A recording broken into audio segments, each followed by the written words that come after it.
Hey everybody, what's up? Chad Wesley Smith here for Juggernaut Training Systems. I want to talk to you today about some GPP ideas and how you can incorporate this in your training, sort of an overview of what it is, why it's important. So GPP, General Physical Preparedness, first thing we need to do is establish what is that and how does it compare to SPP, Special or Specific Physical Preparedness. So SPP is basically readiness to do your sport. And today I'm going to be talking all in the context of competitive powerlifting. Again, specificity creates the framework for which all other training decisions are made. So, ideally I would need different videos for GPP for other sports, but you get into like GPP is just training for life, so on and so forth. But I'm talking about GPP within the context of the bigger picture of training for competitive powerlifting. So SPP is going to be, the specific qualities you need for powerlifting. That's 1 rep max in the squat, bench, and deadlift. GPP, General Physical Preparedness, is going to be essentially how ready are we to train hard. And this is going to be looking at it within the short-term context, but more so in the broader sense, longer-term training design. So as we look at improving our GPP within the context of the sport of powerlifting, we want to be increasing our work capacity. We want to be what I'm going to call balancing our physicality, and we want to be moving like athletes. So the first part, increasing your work capacity. GPP is going to dictate, how much quality work are you capable of doing. So as you look to raise your GPP, that could be done through training with controlled rest periods. It could be done by increasing the volume, frequency, or density of your training. And it can be done by just increasing your aerobic capacity. So the first part of that we're training with controlled rest periods. If you use Juggernaut AI, you've probably done a bridge block, or at least heard me encourage you to do a bridge block many times before. And the bridge block is built all around controlled rest periods, from 60-second rest periods all the way out to 2.5-minute rest periods. And it's very, very challenging for most people right off the bat. And when I first wrote that program back in like 2013 for myself, it was very, very challenging for me. When Josh Bryant coached me back in 2010 and 11, and he was giving me 1-minute rest periods between sets of deadlifts, it was kicking my ass. And then I got in better shape. And then the next time I went through a similar training cycle to that, I was able to handle it much more easily. It wasn't easy work, but I was able to get through it better. I was able to do more work. So even when I transitioned to competing in strongman from powerlifting, all the strongman guys were telling me like, oh man, you better be ready for that conditioning coming from powerlifting. And then they found out, surprise, I had actually been training really hard before with short rest periods. So I had pretty high work capacity, all from those controlled rest periods. So it's easy for powerlifters, whether you're half joking about like anything more than 5 reps is cardio, or how you're out of breath in between these sets, like quit being lazy, get a stopwatch out. You don't need 8 minutes of rest in between sets of squats. Like as you get to the very, very high levels of powerlifting and you're squatting 800 pounds and you're looking at your peaking blocks, yeah, maybe you're going to take 8, 10, 12 minutes rest between those heaviest sets. But in earlier phases with lighter work, be strict, hold yourself accountable, take shorter rest periods. And even though in the short term, the first couple weeks doing that, maybe even the first couple of months doing that, you're having to take a little bit of a step back with how much weight you can use. In the long term, it's going to really drive up how much good work you can tolerate. 2 important stories to remember with that, that really changed my mind about how much rest do you really need was right at the Arnold Grand Prix, and Blaine Sumner, one of the best single ply powerlifters of all time, it was an 8-person flight, and the USAPL IPF runs it real quick. So it was basically 8 minutes between attempts, and Blaine took 3 squats over 1,000 pounds in single ply suit and knee wraps with 8 minutes rest in between those attempts. Another story was that the GOAT, Ed Cohen, way back in the day, back when Ed was young, back at powerlifting in the early 80s, they used to be on the rising bar system, similar to weightlifting, not like the round system that powerlifting uses now. So Ed took a 750-pound deadlift, then the other lifter took a 750-pound deadlift. Now Ed was the only lifter left. So Ed went 1 minute, next lifter went 1 minute. Ed attempted 793, missed it, 2-minute break because he's following himself, 2 minutes, comes back, makes 793. So he did 750, 1 minute break, The next lifter went 1 minute break, he does 793, misses it, 2 minute break, makes 793. So 3 deadlifts over 750 pounds in what? 5, maybe 6 minutes total. So don't tell me that you need 8 minutes between your sets of 4 or 5 in the squat. Get out of the stopwatch, hold yourself accountable. Let's use some time rest periods. Increasing the density, the volume, or the frequency of your training can be important too. So whether that means that you're adding a set every couple of weeks, whether you're going from sets of 10 at the same weight and the next week trying to do sets of 11 and then sets of 12, that's a way to increase the work capacity. If you're trying to do maybe 8 sets of 8, and this kind of goes with the timed rest periods, that the first week you do that, it takes you 25 minutes to do it, and the next week you do it in 22 minutes, and then the next week you do it in 20 minutes, all with the same weight. You've increased your work capacity, you've prepared yourself better for more hard training. And then finally, just aerobic capacity, aka cardio, is going to be beneficial as well. While aerobic capacity is not important for the execution of the sport of powerlifting on a meet day, if your aerobic capacity hopefully isn't holding you back there, as you're probably getting 10 to 15 minutes between attempts, unless you're like the Ed and Blaine stories I just told. But aerobic capacity is going to be important for general health, and the better aerobic capacity you have, the better you're going to recover in between sets, the better you're going to be able to handle some higher rep sets and not feel like anything over 5 reps is cardio, bro. And the better you're going to recover in between intensive training sessions. So taking 20 to 40 minutes 2 to 3 times a week to get on the bike, get on the rower, go on a walk, go on a hike, walk an incline treadmill, put a weight vest on, drag the sled at lower intensities for those longer durations is going to help keep you healthier and increase your work capacity. The next thing that we're focused on in our GPP training for powerlifting is balancing out our physicality.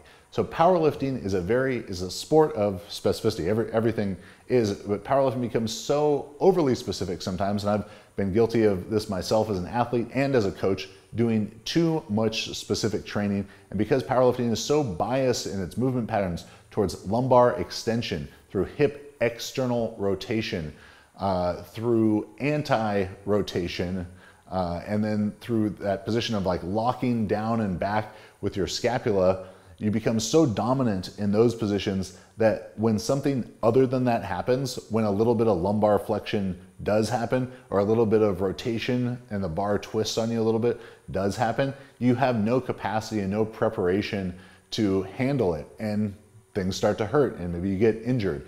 So building in a little bit of the opposite type of training is going to be really important in general phases, maybe in warm-ups, in accessory exercises. So, both Marissa and I have dealt with plenty of back problems, and something that's been really helpful in us for us overcoming those is training those opposite movements. So because we, in powerlifting, you're spending so much time extension, hip external rotation, and fighting against allowing any kind of rotation, introducing a little bit of that has been great for us. So doing exercises like Jefferson curls, like these staggered stance rotational RDLs, like the hamstring activation drills that we do, introducing a little bit of rotation there, internal rotation bias squatting as part of a warm-up or as an accessory exercise in a general phase, and then introducing some amount of rotation, just like a band resisted rotation, different wood chopper type of drills. Those can all be really effective and just give you enough of those. You're not going to be great at them. You're not going to set the Jefferson curl world record, but being able to have some capacity in controlling flexion, in controlling hip internal rotation, from getting out of always locking your shoulder blades down and back for pressing, for squatting, everything, and doing some pressing where your scapula is actually like moving, sliding around your rib cage, moving around your body, and introducing some level of rotation into your training, whether that's crossbody carries, like kettlebell chops, cable wood choppers, all that stuff. Just building some capacity in those areas is going to help keep you healthier, training harder for longer, which is ultimately going to make you stronger. Finally, we want to create some athleticism, some general athleticism in our training. Powerlifting is so much up and down, forward and backward, slow grinding, that you lose some of these other movement qualities and some general athleticism qualities that are gonna make you more successful as a lifter. My background before powerlifting was track and field. I was a national champion in the shot putter. So I came to powerlifting with a ton of general athleticism. I had 36-inch vertical at almost 290 pounds body weight. I could twist, I could sprint, I could jump, I could move in all these ways, single leg, forwards, backwards, sideways, any way I needed. And as my powerlifting career went on, I lost a lot of that. But as you look at the most successful powerlifters, most of them are coming from other sports where they're having that, that background of general athleticism. Being athletic helps you be successful in a sport, even a sport that is, not that athletic, quote unquote, as powerlifting. So having some general athleticism training where, you're doing split squats and lateral lunges and, pressing overhead and with one arm or with alternating arms, or with a rotation as you press, or you're jumping or throwing a medicine ball or sprinting with a sled. All of those things, not only are they going to make you a better athlete, which is just going to make you more explosive, more easily able to adapt your technique, better reacting to when a lift maybe gets a little bit out of position, and then you can come back and save it. It's also just fun, and it's going to give you kind of the mental break of what tends to be monotonous training. Squat, bench, deadlift, they're pretty close variations. So when should you include this type of training in your program? So I would suggest having a dedicated off-season phase, and I suggest this knowing that it was probably the biggest mistake that I didn't include in my powerlifting career proactively. I was having to include these retroactively after I would either feel burned out or too beat up, that I was like, I gotta change something up. So you want to be proactive about it. Say 2 to 3 times a year, having a 2 to maybe 8 week phase of general training, GPP training. Where you're trying to accomplish all of these things that we're talking about. You're training with controlled rest periods. You're increasing strategically the volume, frequency, or density of your training. You're getting some aerobic work in. You're training different movement patterns. You're training the anti-powerlifting patterns. So you're controlling flexion. It's not all just about extension. So having those 2 to 8 week periods, 2 to 3 times a year, where that's your main focus. And then throughout the entire year, you could have a small general warm up that you do, this could be 5-10 minutes. And you're doing these exercises where you're just, keeping some of that rotation, keeping some of that flexion control, getting your heart rate up a little bit, doing some jumps, doing some explosive push-up variations, being an athlete, keeping that in as a general warm up throughout the program. Maybe in earlier phases, hypertrophy, which is still fairly general in nature compared to 1 rep maxes. Maybe choosing some of these exercises as your accessories and really trying to push them and trying to build the weight up in things that might seem kind of like corrective exercises or functional exercises. Dare I use such a slanderous word as functional, but you get the idea. You know what I mean when I say that. So GPP, general physical preparedness, build that up more, and then you can build up the SPP more, the specific physical preparedness. So they're both important, but the timing of it is important. When you're a week out from a powerlifting meet, dragging a sled isn't gonna make you squat more, but when you're 20 weeks out, dragging that sled might allow you to get a little bit of a mental break from putting a bar on your back, might allow you to feel in a little bit better shape, could maybe have your knees and ankles feeling and moving a little bit better. So all that stuff is important. When you use it is important.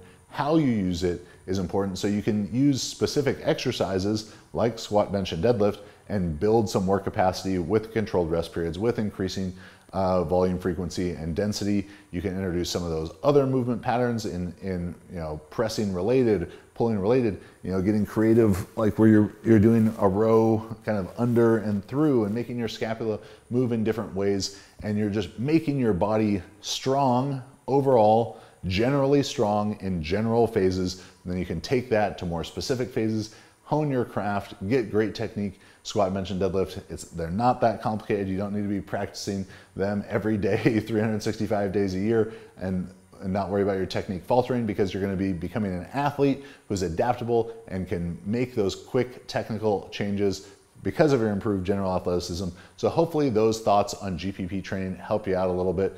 If you're using the Juggernaut AI app, use the bridge block. There's a reason why we keep telling you to use them. It has this kind of training in there. We're not just telling you that to, because we like the bridge block or bridge block's not a scam. It's an important part of your training. It's gonna be help you stay healthier, help you get stronger over the long term, which is I think really everyone's goal. So hopefully you took something from this. If you did, like the video, subscribe to the channel, share the video. If you want customized training for you, go down the link in the description, check out the Juggernaut AI app. Tens of thousands of lifters have used the Juggernaut AI app to become the strongest versions of themselves, to hit PRs, from beginner lifters all the way up to guys making 2,000 pound totals and people trying to win national championships. It's adapting for everyone in between, so it's going to be helpful for you as well. 2-week free trial at juggernautai.app. Thank you.